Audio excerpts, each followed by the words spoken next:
सुनैना सुबह सुबह 4 बजे से उठकर अपने घर के कामों में लगी थी।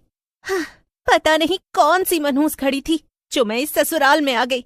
ये लोग तो मुझे अपनी बहू मानते भी नहीं, सिर्फ नौकरानी की तरह रखते हैं। तभी वहां सुनैना की सास मीना आ जाती है। अरे बहू, अब तक बर्तन ही घिसने में लगी है। अरे बाकी काम कब करेगी? जल्दी जल्दी बर्तन घिस, फिर पूरे घर का फर्श भी धुलकर चमकाना है। और हाँ, फिर कपड़े भी धो देना। जी माँ जी। मीना मटकते हुए वहां से चली जाती है और सुनैना मन ही मन सोचती है, अब तो सुरेश जी भी मेरा साथ नहीं देते। पहले तो जब मैं अपना आलू टिक्की का ठेला लगाती थी और वो रोज मेरे ठेले पर आलू टिक्की खाने आते थे तो मुझसे कितना खुश होते थे और मेरी कितनी तारीफें करते थे। उन्होंने अपने घर वालों से लड़कर मुझसे शादी भी कर ली, मगर फिर सब बदल ही गया। यही सब सोचते हुए सुनैना घर के सारे काम कर रही थी। वो हर रोज ही अपनी किस्मत को कोसती थी। फिर एक दिन, अरे माँ, मैं कुछ दिन के लिए ऑफिस के काम से दूसरे शहर जा रहा हूँ। अच्छा बेटा, तो क्या तू ये अपनी बीवी को भी अपने साथ ले जाने वाला है?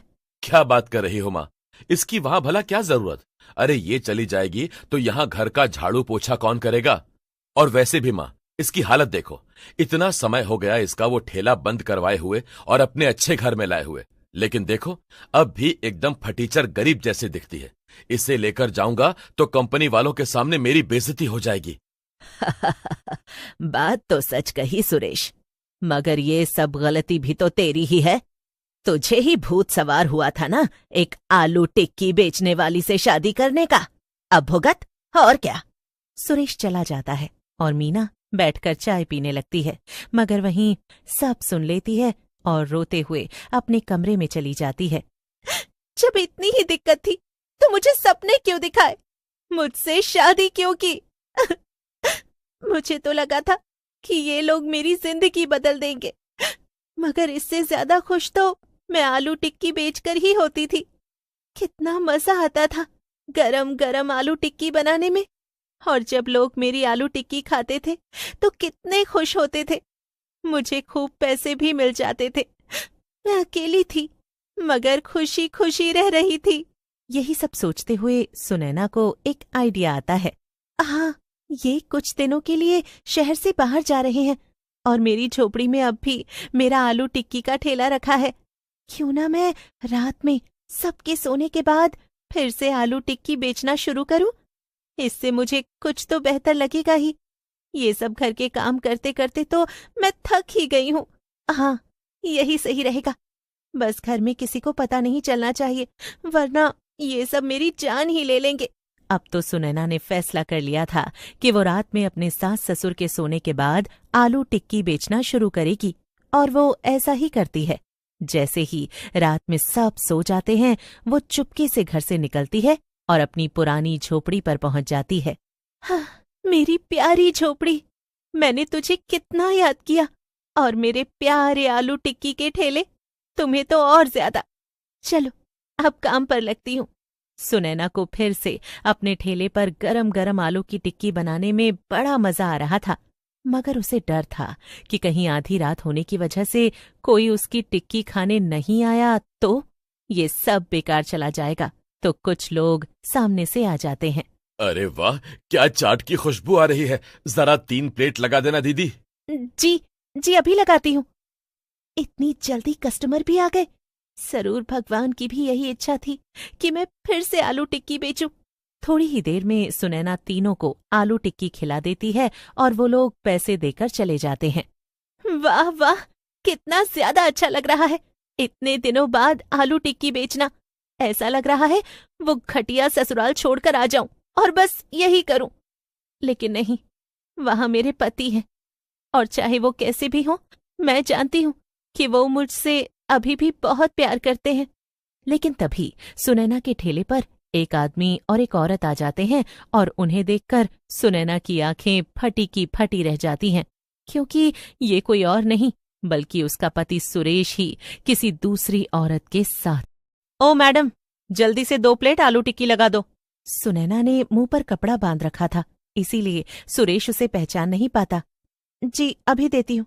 सुरेश, बस बहुत हो गया, कब तक तुम ऐसे झूठ बोल बोल कर मुझसे मिलते रहोगे? हाँ, अरे ज्योति, इस बार तो घर पर ज्यादा दिन का बोलकर निकला हूँ। अब कुछ दिन तुम्हारे साथ ही रहूंगा। अब इसमें मेरी क्या गलती कि वो एक समय में आलू टिक्की बेचने वाली गंवार औरत मेरे गले पड़ी हुई है। नहीं, मैं कुछ नहीं जानती। मैं तो बस इतना चाहती हूँ कि तुम उसे छोड़ दो और मुझसे शादी कर लो। हाँ। ये सब सुनकर सुनैना को बहुत ज्यादा गुस्सा आ जाता है और वो जानबूझकर दोनों की आलू टिक्की में खूब सारी मिर्च डाल देती है। ये लीजिए, पिक्चर देखने के बाद तो बड़ी भूख लग गई है ना? लेकिन जैसे ही दोनों आलू टिक्की खाते हैं तो उनके कानों से धुआं निकलने लगता है। अरे बाप रे! भला तुम्हें इतनी मिर्ची भरने को किसने कहा था, बेवकूफ औरत? सुनैना गुस्से में अपने मुंह पर बंधा कपड़ा हटा देती है और सुरेश से कहती है, मैंने सब देख लिया है।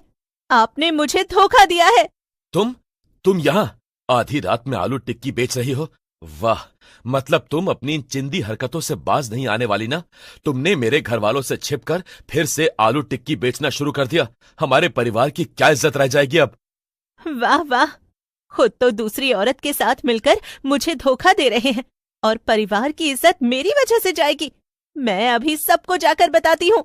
सुनैना भागकर घर जाने लगती है, मगर सुरेश चिल्लाता है। मगर सुनैना तो कुछ भी नहीं सुन रही थी और बस भागी चली जा रही थी।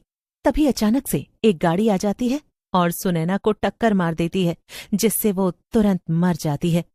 हे भगवान, तुमने ये क्या किया सुरेश? अपनी पत्नी को मार डाला? मैं तो यहां से भाग रही हूं। ज्योति तो वहां से तुरंत ही भाग जाती है, मगर सुरेश भागता इससे पहले ही सुनैना मरने के बाद एक चुड़ैल में बदल जाती है और सुरेश के सामने आकर खड़ी हो जाती है। देख देख, तेरी वजह से क्या हुआ, मैं चुड़ैल बन गई। सुरेश भागता हुआ अपने घर की तरफ जाता है, मगर चुड़ैल भी उसके पीछे पीछे चलकर आ रही थी। अरे पतिदेव, मेरे प्यारे पतिदेव, कहाँ भाग रहे हो? आपको तो मुझसे बहुत प्यार था ना? हाँ, आपको तो मेरी आलू की टिक्कियां बहुत पसंद आती थी। अब क्या हो गया ऐसा जो आपने मुझे धोखा दिया और फिर मार भी दिया? सुरेश भागता हुआ घर के अंदर चला जाता है और दरवाजा अंदर से बंद कर देता है। अरे सुरेश, तू तो दूसरे शहर गया था ना? इतनी जल्दी वापस आ गया और इतना डरा हुआ क्यों है? तभी अचानक से मीना के पीछे चुड़ैल आ जाती है। चुड़ैल! अच्छा बुढ़िया, क्या बोल रही थी अभी? मुझसे पीछा छुड़वाएगी अपने बेटे का? हाँ, रुक, अभी बताती हूँ तुझे। तूने भी मुझे खूब तंग किया है। बचाओ बचाओ, कोई मुझे बचा लो। अब बोल बुढ़िया, मेरे और मेरे पति देव के बीच में पटर पटर बोलेगी? हैं?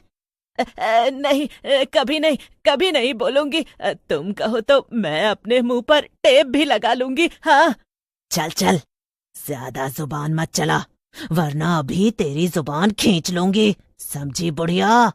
चुड़ैल की बात सुनकर मीना एकदम चुप हो जाती है और अब चुड़ैल सुरेश की तरफ बढ़ती है। ये डर मुझे अच्छा लगा, लेकिन मैं अपना बदला तो लेकर रहूंगी पतिदेव। आपने मुझे बहुत परेशान किया और फिर आखिर में मार ही डाला, तो बदला लेना तो बनता है ना? कोई नहीं बचाने वाला, न माँ न पा। तू है भी तो एक कमजोर बुढ़िया।